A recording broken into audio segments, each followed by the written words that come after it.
ఏయ్! రిమోట్ ఇవ్వు. నేను సీరియల్ చూడాలి. రోజు మార్నింగ్ నుంచి రాత్రి 10 వరకు సీరియల్స్ చూస్తూనే ఉంటారు. మిమ్మల్ని నేను ఎప్పుడైనా డిస్టర్బ్ చేశానా? లేదు కదా. ఇప్పుడు నేను టీవీ చూస్తున్నాను, మీరు నన్ను డిస్టర్బ్ చేయకండి. ఏంటి ఎదురు సమాధానం చెప్తున్నావు? రిమోట్ ఇవ్వు. నేను సినిమా చూస్తున్నాను, ఇవ్వను. ఏంటి గొడవ పెట్టుకోవాలని చూస్తున్నావా?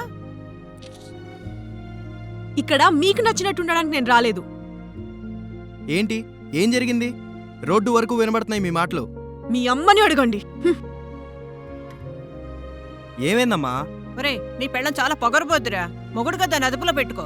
ముందు నువ్వు కోడల్ని కోడల్లా కాకుండా ఒక కూతుర్లా చూడటం నేర్చుకో అమ్మా. తనని కంట్రోల్ చేయడం కోసం తిట్టడం కాదు, ఒక అమ్మలా ప్రేమగా మాట్లాడడం నేర్చుకో. తనకేమైనా రాకపోతే నేర్పించు. ఇక్కడ ఎలా ఉండాలన్నది అలవాటు చేయి. నువ్వు చూపించే ప్రేమకి తన సొంతిల్లు కూడా మర్చిపోవాలి. తను ఒక ఆడదానిగా తన బాధ ఏంటో నీకు తెలుసు కదమ్మా.